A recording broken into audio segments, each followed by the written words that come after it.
और उनका कैसा स्वरूप है और उनके जीवन की कैसी स्थिति है, तो उसके संबंध में वहां कहा गया कि ऐसे जो भगवान बुद्ध हैं और उनका जो जीवन है वो कैसा है। प्राणियों की हिंसा नहीं करनी चाहिए, किंतु उनकी भली भांति रक्षा करनी चाहिए। अहिंसा ही जिनका परम धर्म था, ऐसे महात्मा बुद्ध को मैं श्रद्धा से नमन करता हूं। जनान दुराचारतान विलोक्य धर्मस्य नाम्न्या पते प्रवृत्तान अष्टांग मार्गम पुनरादिशंतम तम बोद्धदेमं प्रणमामि शुद्धम। आज पूर्णिमा के इस पावन अवसर पर भारतीयों के वंदनीय महात्मा बुद्ध को मैं श्रद्धा से प्रणाम करता हूं। उन महात्मा बुद्ध ने अपने जीवन में दुराचार के मार्ग पर अनुसरण करने वाले उन पापियों अत्याचारियों को सुधारने का काम किया, उनके जीवन का निर्माण करने का कार्य किया और उन्होंने अष्टांग मार्ग का एक दर्शन संसार को दिया, जिसमें उन्होंने कहा सम्यक दृष्टि, सम्यक संकल्प, सम्यक वाक और सम्यक कर्म।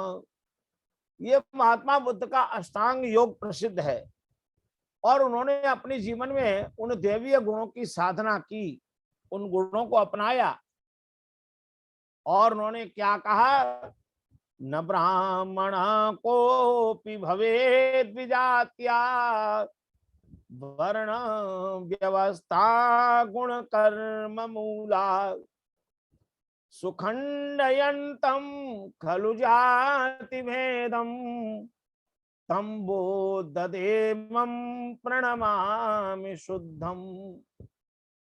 मैं उन भगवान बुद्ध को श्रद्धा से नमन करता हूं जिन्होंने भारत में जाति व्यवस्था का विरोध किया। उन्होंने कहा न ब्राह्मणों को भवेद विजात्या, कोई जन्म से ब्राह्मण होता है ये नहीं, वर्ण व्यवस्था गुण कर्म मूला। वर्ण व्यवस्था गुण कर्म मूला है, गुणों से ब्राह्मण है, गुणों से क्षत्रिय है, गुणों से वैश्य है। अपने अपने गुणों का अपने अपने कर्मों को करने से व्यक्ति की गुण कर्म मूला यह वर्ण व्यवस्था महात्मा बुद्ध ने बात कही। और सुखंडयंतम खलु जाति भेदम, जाति के भेदभाव को इन्होंने खंडना की। आज जिनको हम अपने हिंदू समाज के उन अंगों को, उन परिवार के लोगों को सम्मान के साथ देखें, जो भाई बहन हमारे नगर की, हमारे गांव की सफाई करते हैं, सड़क की सुरक्षा करते हैं, रेलवे स्टेशन पर, बस स्टैंड पर, सरकारी कार्यालयों में, विद्यालयों में सफाई करने वाले कर्मचारियों की हमें वंदना करनी चाहिए, उनकी जय जयकार करनी चाहिए, उनका सम्मान करना चाहिए। जब हमारे देश के माननीय प्रधानमंत्री जी और बड़े बड़े राजनेतागण जब उनका सम्मान करते हैं, उनके चरण प्रक्षालन करते हैं, तो हम भारतीयों को भी उनके प्रति श्रद्धा भाव रखना चाहिए। वे हमारे समाज के अभिन्न अंग हैं, वे सेवा करने वाले व्यक्ति हमारे लिए पूजनीय है। घर में कोई झाड़ू लगाने वाली बहन आती है, कोई पोंछा लगाने वाली आती है, कोई बर्तन धोने वाली आपके घर में आती है, तो कभी उसको सम्मान के साथ बैठ करके अपने साथ खिलाओ पिलाओ, उसका आदर करो, उसके प्रति सत्कार और सम्मान का भाव रखो। यही महात्मा बुद्ध का जीवन है। और महात्मा बुद्ध के जीवन के सिद्धांत को जानना चाहते हैं तो उनके ग्रंथों को पढ़ें, उनके उपदेशों को सुने। दिल्ली के अंदर जहां बिरला मंदिर है, उसके बस में ही महात्मा बुद्ध का एक साधना केंद्र, एक दिव्य मंदिर बिरला जी ने बनवाया है। मैं कई बार जब दिल्ली में था तो बिरला मंदिर जब जाता था सायंकाल को भ्रमण करने के लिए, तो वहां भी जाता था।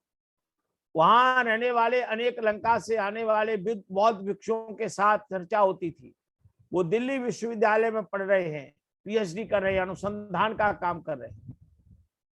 और जब आपके उनके जीवन में देखेंगे वहां एक दीप जल रहा है और साधना में संरत रहते हैं, तो बुद्ध ने अपने जीवन में एक सिद्धांत स्थापित किया, क्रोध मत करो।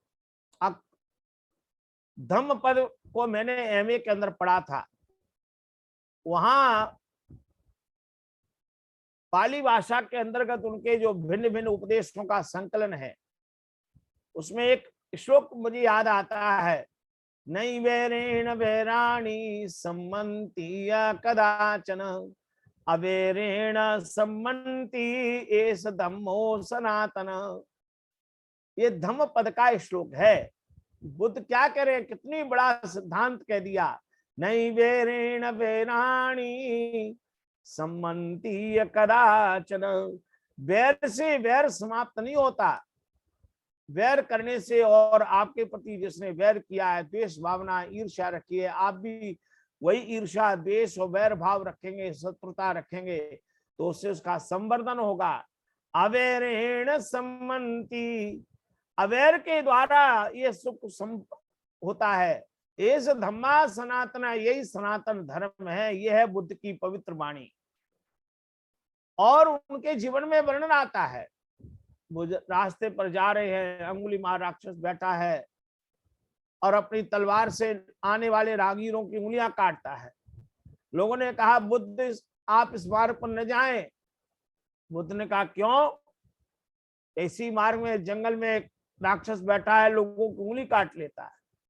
देखो महात्मा बुद्ध का तप और उनका साधना का प्रभाव।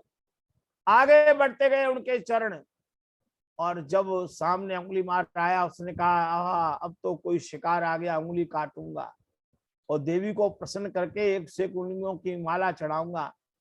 ऐसे दुष्मति दुष्ट बुद्धि के लोग थे। वो भक्ति इसी को समझते हैं, किसी की हत्या करके, किसी को मार करके देवी को प्रसन्न किया जाए। ऐसे अज्ञानी लोगों को सन्मार्ग पर लाने के लिए महात्मा बुद्ध के सामने जैसी उसने तलवार चलाई, तो माताओं बहनों, उसका हाथ ऊपर ऐसे ही रह गया और अचानक उसका हाथ खुल गया। उसके हाथ से तलवार नीचे गिरी। अब हाथ न ऊपर होता है, नीचे होता है। ये बुद्ध की तपस्या का प्रभाव है। अहिंसा प्रतिष्ठायाम तत्सन्निधौ वैरत्यागः। महर्षि पतंजलि योग दर्शन में कहते हैं, जब अहिंसा की पूर्ण प्रतिष्ठा हो जाती है, तो उसकी सन्निधि और उसके सामीप्य में आने वाले का भी वैर भाव मिट जाता है। यही बुद्ध के जीवन का प्रभाव है। हजारों हजारों कोटि कोटि भारतीयों के जीवन में आस्था, श्रद्धा और विश्वास पैदा किया। राहुल सांस्कृत्यायन का जीवन मैंने पढ़ा।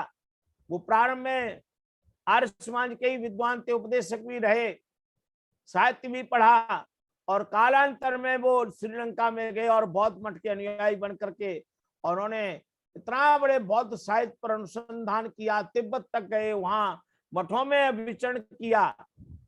और एक पाठ है लहासा की ओर, लहासा वहां की राजधानी है। वहां जाकर के राहुल सांस्कृत्यायन ने जिस प्रकार की खोज की, अन्वेषण की, अनुसंधान किए, आप उनको पढ़ेंगे तो आप गदगद हो जाएंगे। कितना बड़ा महान कार्य महात्मा बुद्ध ने किया, बौद्ध मठों के द्वारा की गई ये बुद्ध की प्रतिमा अहिंसा का संदेश देती है, साधना का संदेश देती है। आओ बुद्ध के जीवन का जब हम अनुसरण कर रहे हैं, तो आज का जो दूसरा विषय था, उपासना का स्थान, आज बुद्ध पूर्णिमा के अवसर पर हम ये जाने और जानने का अभ्यास करें कि महात्मा बुद्ध ने अपने जीवन को जिस प्रकार से साधना के मार्ग पर लेकर के स्वर्ण की तरह से, कुंदन की तरह से चमकाया, तो साधना कैसे करें, उपासना कैसे करें, उपासना का स्थान कैसा होना चाहिए।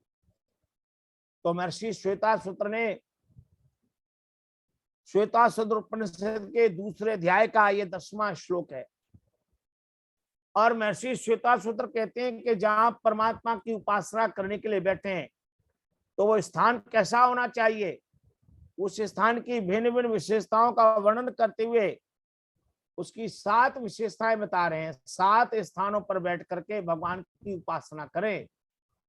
तो महर्षि श्वेतासूत्र कहते हैं, समय सुतौ सरकरा बन्निबालों का विवर्जिते शब्द जलाश्रयादिवी मनोनुकूले न तो चक्षु पीडने गुहा निवाता श्रेणे प्रयोजयेत्।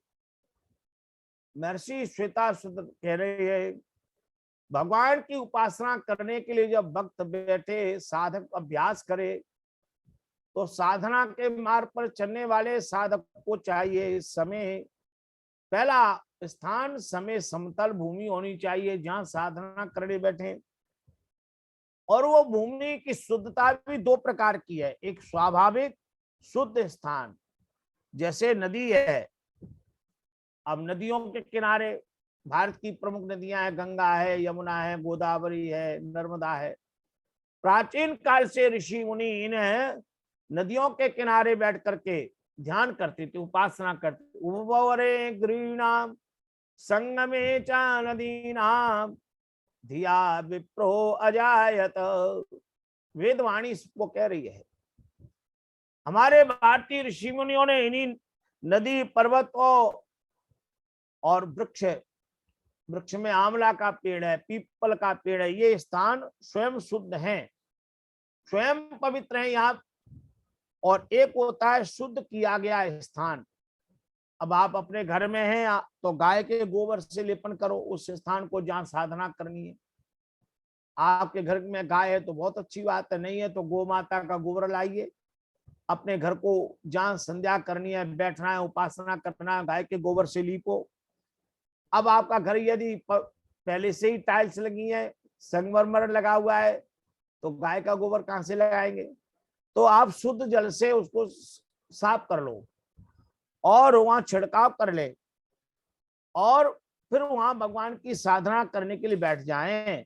तो एक बात कही, समय शुचौ, दूसरा है शुद्ध पवित्र, तीसरा है शर्करा बन्नी बालुका विवर्जिते, क्षार बदबू आग रेत धूल से रहित, ऐसा स्थान। तीन शब्द आए यहाँ, शर्करा वन्नी बालुका विवर्जते।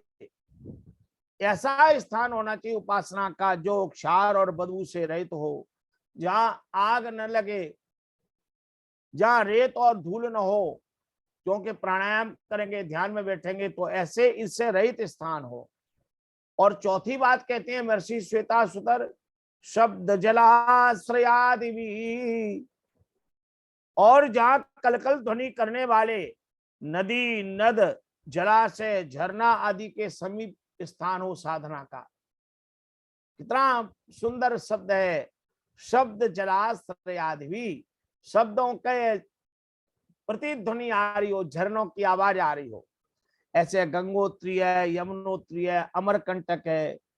जम्मू में मैं पिछली बार पढ़ाने के लिए गया तो हम सब अध्यापकों को लेके गए, वहां नदी के किनारे विशाल झरना, एक महात्मा ध्यान कर रहे थे भाई लखनलाल जी, और महात्मा को मैंने देखा, उनसे पूछा कि महाराज जी कब से हैं? तो आपको सुन के आश्चर्य होगा, और महात्मा ने कहा मैं यहाँ पर आचार्य जी 1950 के बाद से साधना कर रहा हूँ। और उन महात्मा को जब मैंने देखा तो उनकी जटाएं बड़ी विशाल, तो मुझसे बड़े प्रसन्न हो गए। आप किसी महात्मा की जटाओं को स्पर्श करना आप व्यावहारिक है, लेकिन बड़े बड़े स्नेह से निवेदन किया, महात्मा जी मैं आपकी ये जटाएं असली है या नकली हैं? बड़ी है। तो मेरे मधुरता को देख के, वाणी को देख करके बड़े प्रसन्न हुए। कहने लगा आचार्य जी आप छू करके देखो। तो मैंने इसे छुआ तो वो उनका जो जूट बना था ना बड़ा, वो खुल गया। तो आपका आश्चर्य होगा, वो 3 हाथ लंबी, मैं उनको खींच करके दूर तक ले गया। तो कह लगा आचार्य जी आप उनको झटका मार के देख लो, नकली है तो निकल जाएंगी, असली है ना? मेरे प्रणाम किया, मैंने कहा महाराज धन्य हो गए। बोले ये सिर के बाल 70 साल से जटाएं धारण किए, 70 वर्ष हो गए साधना करते करते। क्या झरना, क्या दृश्य, जम्मू में जंगल में मंगल बन गया।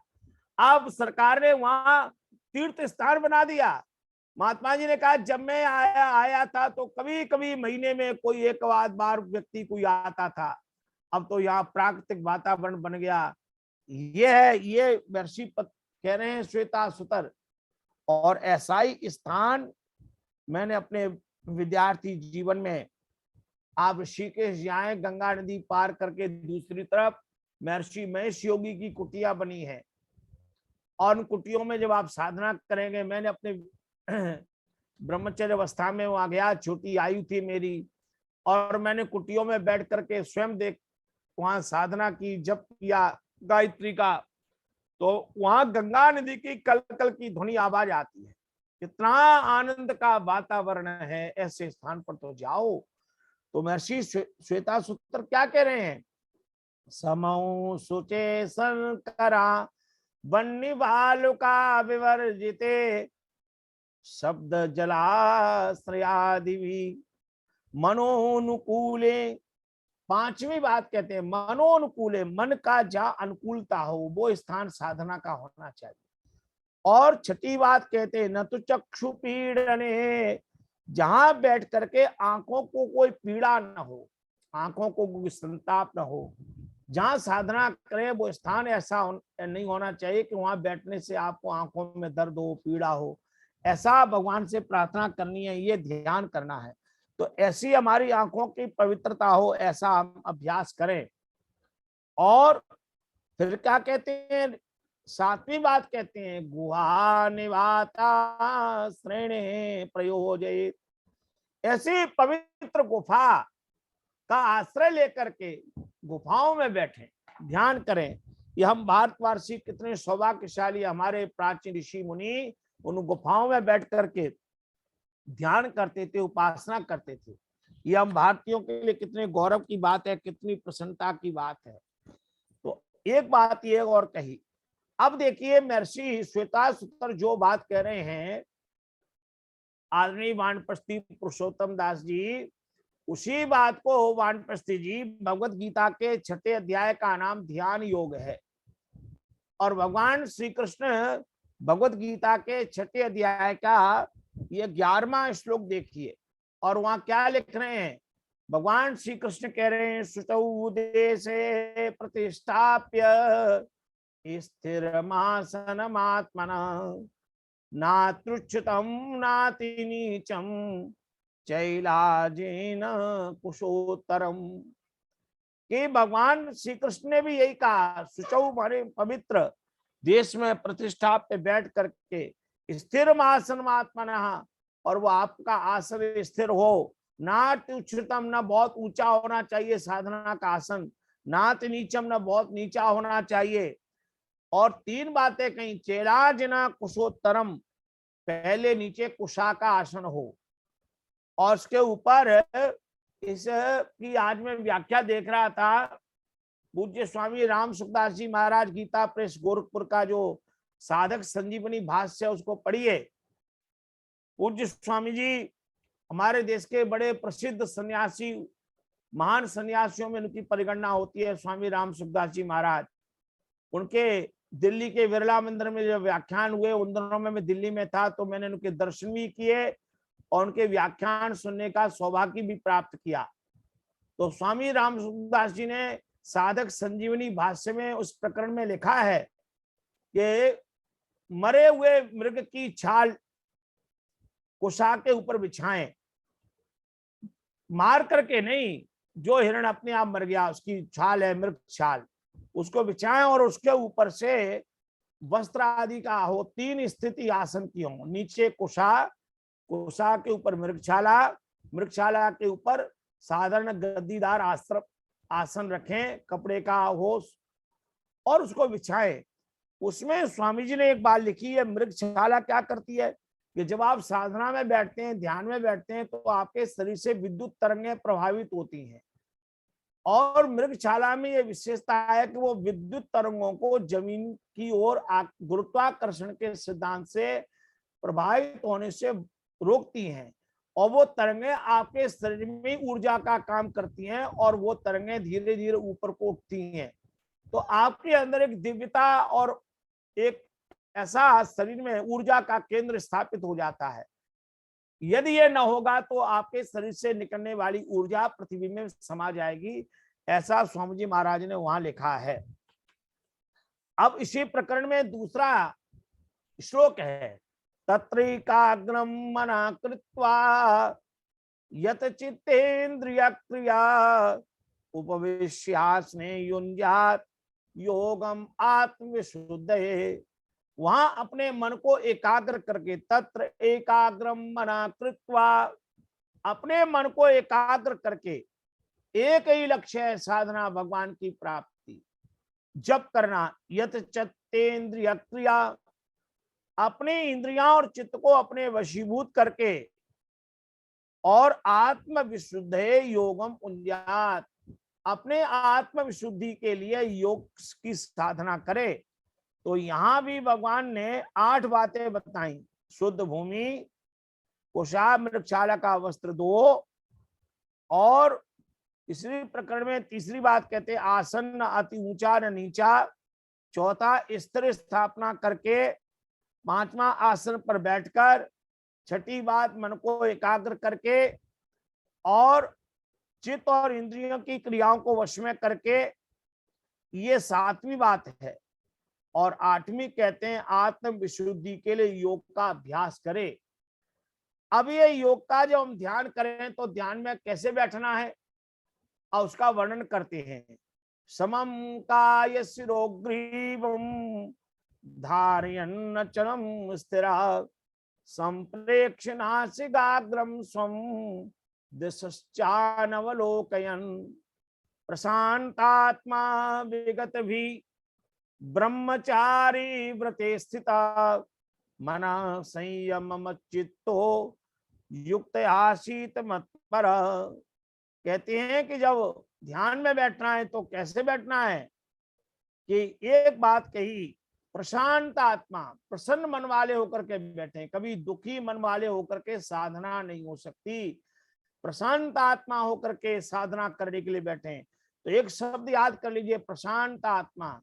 कुछ माताएं सज्जन मैंने देखा लिखते भी रहते हैं, तो अपनी डायरी बनाइए, लिखिए, उसमें लिखो साधना करनी है तो प्रशांत आत्मा होकर के बैठे। कितनी सुंदर शब्द है।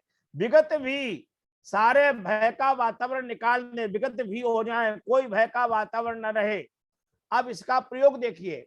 ऋषि ध्यानी महाराज अपने जीवन की अंतिम यात्रा के प्रवास में जोधपुर रियासत में पहुंचे। राव राजा प्रताप सिंह के निमंत्रण पर उनके राज्य राजा जसवंत सिंह के यहाँ महर्षि ध्यान प्रातःकाल ब्राह्म मुहूर्त में साधना करने जाते। तो जोधपुर रियासत के महाराजा जसवंत सिंह जी ने स्वामी जी से कहा, महाराज जोधपुर के जंगलों में बड़े हिंसक प्राणियों का प्रभाव है, तो आप जब ध्यान करने बैठेंगे ना तो हम कुछ पहरेदार चारों ओर से लगा देते हैं, वो आपकी रक्षा करेंगे, आप भगवान के ध्यान में बैठना। तो देखो हमारे लखनलाल जी, ऋषि ध्यानी महाराज क्या कहते हैं महाराजा जसवंत सिंह से, जी राजन, आपके जो सुरक्षा करने वाले लोग हैं ये कभी आलस्य और प्रमाद कर सकते हैं। अरे मैं जिस प्रभु की ध्यान में बैठता हूं वो परमात्मा सर्वरक्षक है, और जब उसके ध्यान में बैठता हूं तो वो परमात्मा मेरी रक्षा स्वयं करेगा। क्या बात है, क्या आनंद है। इसीलिए यहाँ का विगत भी, सारे भय हट जाएं, ब्रह्मचारी व्रते स्थिता, ब्रह्मचारी व्रत का धारण करें। हम जो गृहस्थी हैं, गृहस्थ में रहते हुए ब्रह्मचर्य व्रत का धारण करो। निकामे निकामे नः पर्जन्यो वर्षतु फलवत्यो नौषधया पचंताम। यहाँ पर आया ना, दोग्ध्रीधेनुर्वोढानड्वानासु सप्ति पुरंदरियोषा जिष्णु रतेषा सवेयो युवासी यजमान से वीरो जायता। यहाँ प्रार्थना है कि हम गृहस्थ में रहते हुए भी ब्रह्मचर्य व्रत का धारण करके जब साधना के मार्ग पर चले तो मना संयम और भगवान में अपने मन को एकाग्र बनाए। युंजन सदात्मानम योगी नियत मानसा, ऐसा योगी जो नियत मानस होकर के शांति निर्वाण परमाम मत संस्था मद गच्छति, ऐसा योगी परम शांति निर्माण को प्राप्त होता है। इसी को भगवत गीता में ब्राह्मी स्थिति कहा है। ऐसा ब्राह्मी स्थिति पार्थ नैनम प्राप्य विमुह्यति स्थित्वा श्यामंत कालेपि ब्रह्म निर्वाण मृच्छति। ये निर्वाण शब्द भगवत गीता में भी आया है और बुद्ध के अपने जीवन में है। बुद्ध ने निर्वाण शब्द का प्रयोग किया और कालांतर में आर्य समाज के लोगों ने महर्षि ध्यान निर्वाण शताब्दी मनाई। आर्य समाज के लोगों ने भी निर्वाण शब्द का प्रयोग किया मुक्ति के अर्थ में।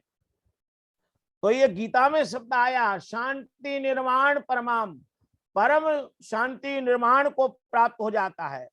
ऐसा ये जो परम स्थिति है, ये निर्वाण की जो परम स्थिति है, यही इसी के लिए दूसरे श्लोक भी आते हैं गीता में।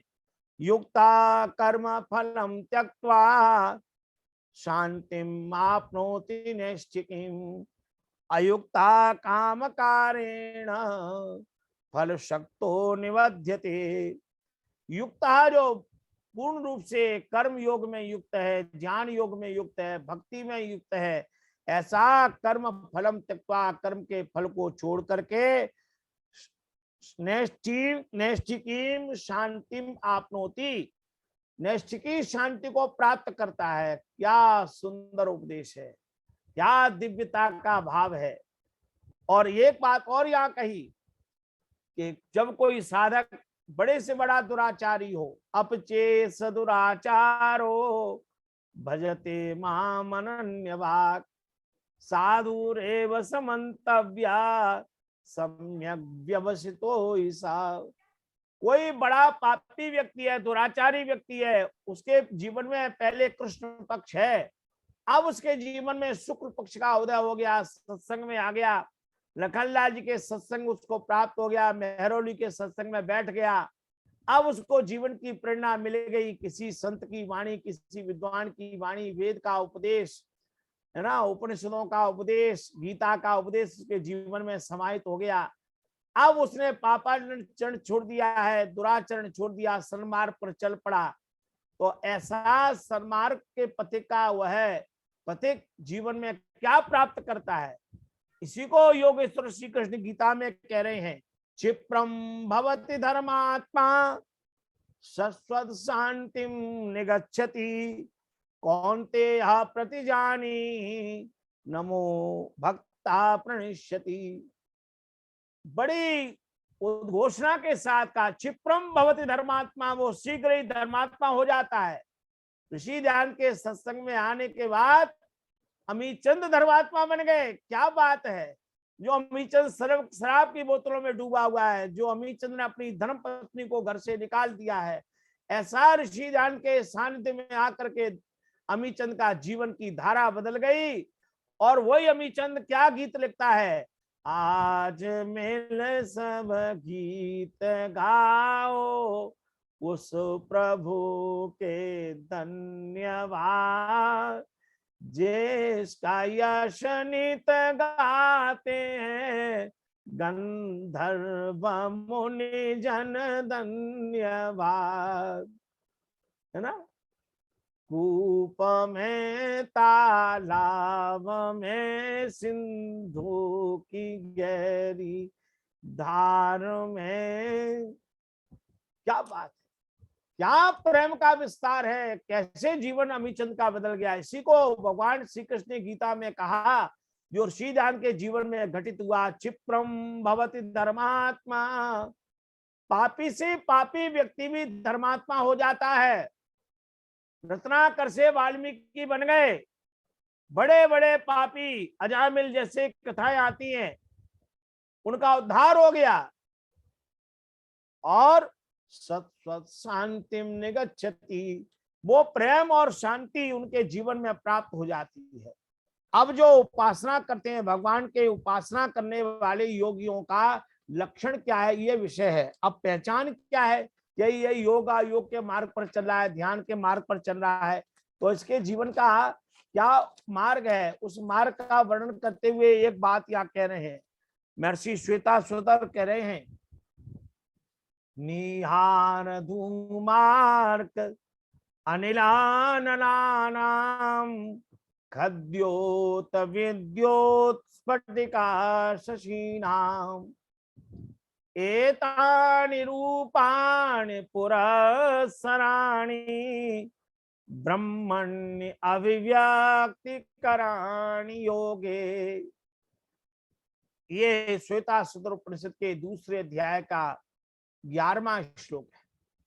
महर्षि श्वेतासुतर कहते हैं, जब कोई साधक भगवान के मार्ग पर चलता है, ध्यान करता है, उपासना करता है, जैसे हमारे वानप्रस्थी पुरुषोत्तम दास जी हैं। अब एक आर्य समाज के प्रधान में वानप्रस्थ लेकर के क्या उनकी वाणी में तेज है, कैसा प्रभाव है, और कैसा शिष्य तैयार कर दिया। जैसे गुरु ब्रजान जी ने ऋषि ध्यान को तैयार किया, ऐसे एक दिव्य तेजस्वी शिष्य तैयार कर दिया लखनलाल जी जैसा। क्या बात है, क्या आनंद है। ऐसे महान गुरु का प्रताप और पुण्य कैसे जीवन का निर्माण करता है, ये हमारे सामने प्रत्यक्ष उदाहरण है। अन्य लोगों को, आर्य समाजियों को भी ये विचार करना चाहिए, जो कभी कभी जो करना चाहिए वो नहीं करते, और दूसरे अपनी प्रशंसा में, प्रतिष्ठा में, पता नहीं किस किस काम में लगे रहते हैं। उनके सामने पुरुषोत्तम दास जी और वानप्रस्थी जी और लखनलाल जी से उनको प्रेरणा लेनी चाहिए। ये दोनों मिलकर के कितना बड़ा उपकार का काम कर रहे हैं। ये प्रशंसा की बात नहीं है, और अच्छे लोगों की प्रशंसा करनी चाहिए, क्यों नहीं करनी चाहिए। अच्छे लोगों की प्रशंसा नहीं होगी तो किसकी प्रशंसा होगी। तो यहाँ कहा महर्षि श्वेतासुतर कह रहे हैं कि भगवान के ध्यान में बैठेंगे तो क्या क्या अवस्थाएं आएंगी। देखो माताओं सज्जनों, पहली बात ऋषि कहते हैं श्वेतासुतर, निहार। निहार का अर्थ है कि जब ध्यान में बैठते हैं तो कोहरा जैसा दृश्य आता है, कोहरा आएगा। आप गायत्री की उपासना करो, जप करो। जैसे अभी दिसंबर 2022 तक मैंने निश्चय कर लिया है कि मैं 1 लाख गायत्री का जप करूंगा। मेरा व्रत चल रहा है, अनवरत चल रहा है। इसलिए मैं जितना मुझे समय मिलता है दिन में, आजकल तो अवकाश है, 4 घंटे 5 घंटे और भी जो समय मिले, वो गायत्री का जप करना है। लक्ष्य निश्चित कर लिया है, 1 लाख करना है। आप भी निश्चय कर लो। मैं ज्यादा नहीं कहता, आप कम से कम एक दिन में 1 से 1 बार गायत्री मंत्र जप करेंगे, इतना तो कर सकते हैं ना। अच्छा, पहले 11 से करो, 21 करो, 31 करो, आप एक बार शुरू करो, फिर तो आपकी संख्या बढ़ती चली जाएगी। तो जब आप ध्यान में बैठेंगे तो आपको एक दृश्य दिखाई देगा, निहार जैसा, कोहरा जैसा। फिर ऋषि कहते हैं धूम, दूसरा धुआं दिखाई देगा। तीसरा अर्क, अर्क कहते हैं सूर्य को, सूर्य जैसी ज्योति दिखाई देगी। फिर चौथा शब्द अनिल, अनिल माने आग, आग जैसा दृश्य दिखाई देगा। फिर कहते हैं खद्योत, खद्योत माने जुगनू, जो गर्मियों में आप देखना ये उड़ते रहते हैं, जिनमें से प्रकाश आता है, छोटा छोटा जुगनू। अब किसी किसी भाषा में कहते हैं खद्योत आता है। अब खद्योत शब्द का प्रयोग सुंदरकांड में गोस्वामी तुलसीदास जी ने सीता जी के मुख से रावण को कहलाया। रावण जब सीता जी से मिलने आया, सुख वाटिका में बड़ा भय और आतंक दिखाया, तो सीता जी का देखो क्या प्रभाव है। वो रावण से कहती हैं कि तू तो खद्योत है, जुगनू की तरह से, राम सूर्य है। आप हुई सुने खद्योत सम, रामई भानु समान। जब रावण ने सुना सीता जी मुझे खद्योत कहनी है, तू तो जुगनू है, ये भारतीय नारी का सम्मान और गौरव देखिए। रावण के घर में बैठ के, रावण के सुख वाटिका में बैठ करके सीता जी कह रही है तू तो जुगनू है भाई, और मेरे पति राम सूर्य के समान है। आप ही सुने खद्योत सम, रामई भानु समान। तो चिढ़ गया और अपने उसने तलवार निकाल ली। लेकिन सीता जी निर्भीक निडर, उनका शब्द प्रताप देखिए। तो खद्योत यहां कह रहे हैं ऋषि श्वेतासुतर कि जब ध्यान में आप बैठेंगे तो पहला दृश्य आएगा कोहरा, दूसरा धुआं, तीसरा सूर्य, चौथा आग, पांचवा जुगनू, और उसके बाद विद्युत, बिजली, ये छठा स्वरूप दिखाई देगा। बिजली जैसे आसमान में गरजती है ना वर्षा ऋतु में, ऐसे कभी बिजली के दृश्य दिखाई देंगे आपको साधना में। और कहते हैं फिर स्फटिक, जैसे स्फटिक में चमक आती है, प्रतिबिंब आता है स्फटिक मणि में, स्फटिक मणि जैसा दृश्य आपको दिखाई देगा साधना में। शशि, और शशि कहते हैं चंद्रमा, चंद्रमा की ज्योति, जैसे आज पूर्णिमा है तो पूर्णिमा का चंद्रमा जैसे देदीप्यमान है, ऐसे चंद्रमा का प्रकाश दिखाई देगा, आदि रूप स्पष्ट दिखाई देने लगते हैं। एतानि रूपाणि पुरस्सराणि, ये पुरस्सराणि पहले दिखाई देते हैं। ब्रह्मणि अभिव्यक्ति कराणि योगे, महर्षि श्वेतासूत्र कहते हैं योग में ब्रह्म को अभिव्यक्ति करने वाले, प्रकृति करने वाले भगवान के पहले छोटे छोटे प्रकाश आते हैं। ब्रह्म का प्रकाश तो अनिर्वचनीय है, परमात्मा के उस दिव्य प्रकाश को तो कहा नहीं जा सकता। इसलिए जब साधक भगवान के मार्ग पर बैठता है तो ये 7 प्रकार के 8 प्रकार, 8 साधन या गिनाए, 8 छोटे छोटे प्रकाश के बिंदु दिखाई देते हैं, फिर भगवान के महाप्रकाश में चल जाता है ना। तमसो मा ज्योतिर्गमय मृत्योर्मा अमृतम गमय, उपनिषद की ऋषि वाणी कह रही है। तमसो मा ज्योतिर्गमय, वह तमस से ज्योति प्रकाश की ओर ले चलो। मृत्योर माँ अमृतम गमय, मृत्यु से अमृत की ओर ले चलो। असतो माँ सदगमय, असत से सत्य की ओर ले चलो। और अब कहते हैं योग के लक्षण क्या है, महर्षि श्वेतासूत्र गिना रहे हैं। ये कोई योग साधना करता है तो उसकी पहचान क्या है, उसके क्या क्या उसके अंदर पहचान हो जाएगी साधना करने वाले को। तो महर्षि श्वेतासूत्र कहते हैं अब पहचान सुनो योगी की, लक्षण की। पृथ्वी अप तेजो अनिल खे समुत्थिते पंचात्मके योग गुण प्रवृत्ते न तस्य रोगो न जरा न मृत्यु प्राप्त योगाग्निमयम शरीरम। क्या बात ऋषि श्वेतासूत्र ने कही, आनंद आ गया है। क्या ऋषियों की वाणी है, क्या शब्द सामंजस्य है, क्या शब्दों का भाव है। ओहो, क्या हम सौभाग्यशाली हैं भारतवासी। ये आध्यात्म विद्या हमारे देश की महान निधि है, महान खजाना है। ये महाभारत के समय ऋषि हुए थे श्वेतासूत्र, कहते हैं जब भगवान के मार्ग पर चलता है तो पृथ्वी, अप, जल, तेज, अग्नि, अनिल, वायु, खे, आकाश, ये पांचों महाभूत, पृथ्वी, जल, अग्नि, वायु, आकाश, इन 5 महाभूतों के संयोग से बने इस दृश्य जगत का यथार्थ बोध हो जाता है। पंचात्म के योग गुणे प्रवृत्ति, साधना के मार्ग पर चलने पर ये 5 महाभूतों के दृश्यमान जगत का यथार्थ बोध होने लगता है। भगवान की कृपा से एक एक तत्व खुल जाता है। पृथ्वी क्या है, जल क्या है, अग्नि क्या है, वायु क्या है, आकाश क्या है।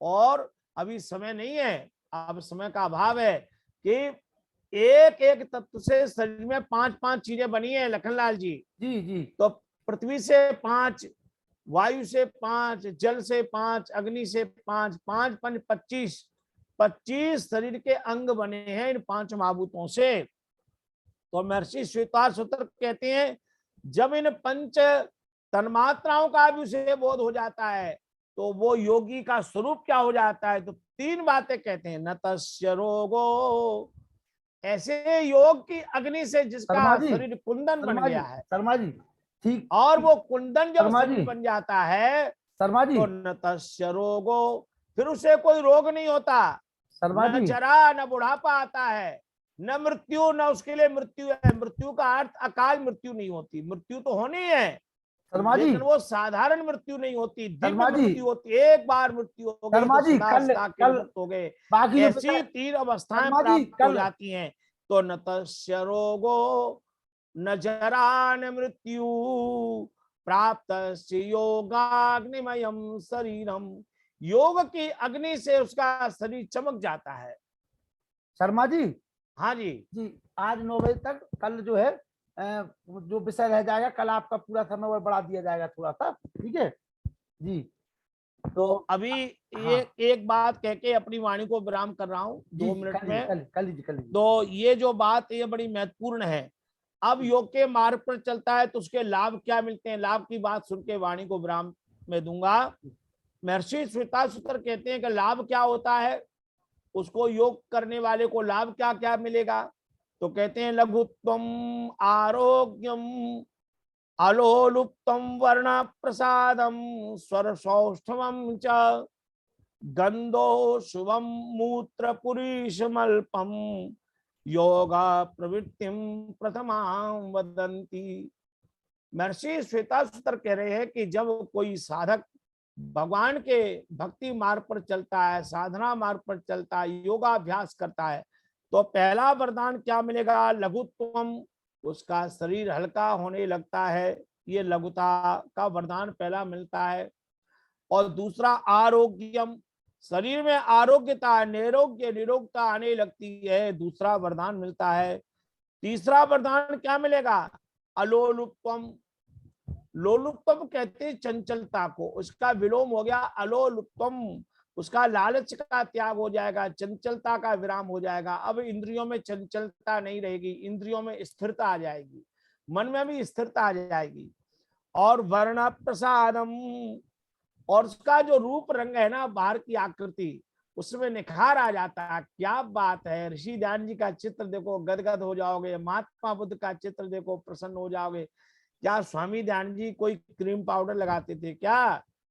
ये भारतीय ऋषि मुनि कोई क्रीम पाउडर लगाते थे? उसमें तो क्रीम पाउडर बने भी नहीं थे, तब तो फैक्ट्रियां भी नहीं बनी थी। जब रहा अंदर तेल नहीं, तो बाहर का तेल लगाने से क्या हो जाएगा भाई? आप चाहे पंचरत्न तेल लगाओ, चाहे आंवले का तेल लगाओ, अंदर तो तेल होना चाहिए भक्ति का। तो योगाग्निमयम शरीरम, जब योग की अग्नि से शरीर देदीप्यमान हो जाता है, तो महर्षि श्वेताश्वतर कहते हैं वर्ण प्रसादम, उसका शरीर का मुखमंडल में तेज दीप्ति आ जाती है। आप साधना करो, आपको आएगी दीप्ति, यह अनुभूति का विषय है। जो जो करेगा उसको यह प्राप्ति होगी। और स्वर श्रोष्ठवम, ऋषि कहते हैं पांचवा वरदान है। पहला वरदान शरीर का हल्का होना, दूसरा वरदान आरोग्य होना, तीसरा वरदान लालच का, चंचलता का विराम हो जाना, चौथा वरदान रूप रंग में निखार आ जाना, पांचवा वरदान स्वर सौष्ठवम, उसके स्वर में शुद्धता और मधुरता आ जाती है। ऋषि ध्यान की वाणी कितनी शुद्ध और पवित्र थी। उस जमाने में यदि आज की तरह से विज्ञान विकसित हो गया होता, तो उन भारतीय ऋषि मुनियों की वाणी हम सुन सकते थे। अब वैज्ञानिक अनुसंधान में लगे हैं कि कुरुक्षेत्र की में जो गीता कही गई, उसको, उस तरंगों को पकड़ा जाए। तो ये यदि ऐसी खोज हो जाए, तो भारतीय ऋषि मुनियों के सारे उपदेश सुनने को हमें मिल जाए, तब पता लगे उन ऋषियों की वाणी में कितना स्वर सौष्ठव है, कितनी मधुरता है। और ये अगला वरदान छठा क्या है? गंधो, उनके शरीर और श्वास प्रश्वास में उत्तम गंध आती है। अब जो दुष्ट आदमी होते हैं ना, जब वो ऐसे सांस से बाहर हवा निकालेंगे हो, तो उनके सारे गंदगी सुराई दिखाई देगी, और उनकी गंदगी मुंह से निकलेगी। आदमी क्या करे, क्या है ना, बैड स्मेल, गंदी गंध है, दुर्गंध है। लेकिन श्वेताश्वतर कहते हैं ऋषि मुनि योगाभ्यास करने वाले साधकों के पास बैठेंगे तो उनके श्वास प्रश्वास में उत्तम गंध आ जाती है। ये छठा वरदान है। और सातवां वरदान ऋषि श्वेताश्वतर कहते हैं मूत्रम पुरीशम अल्पम, उनके मूत्र और मल में भी थोड़ा हो जाता है। क्या बात है! मूत्र पुरुषम अल्पम, थोड़ा थोड़ा होने लगता है। बार बार यूरिन नहीं जाएंगे, बार बार मूत्र विसर्जन नहीं करेंगे, बार बार मल विसर्जन नहीं करेंगे, इसमें भी विराम आने लगता है। धीरे धीरे शुद्धता हो जाती है शरीर की। और योग ऋषि कहते हैं योगा प्रवृत्ति प्रथमा भवन्ति, यह योग की प्रथम प्रवृत्ति है। तो आज इस विषय का प्रतिपादन किया, कल फिर इस विषय की ओर आगे चलेंगे, तब जीवात्मा के स्वरूप को जानेंगे। इन शब्दों के साथ पुनः महात्मा बुद्ध के जीवन को धारण करें, जिनके जन्म 563 ईसा पूर्व बीच शक्य गणराज्य में हुआ। उनकी राजधानी कपिल वस्तु के निकट लुम्बिनी नेपाल में हुआ था।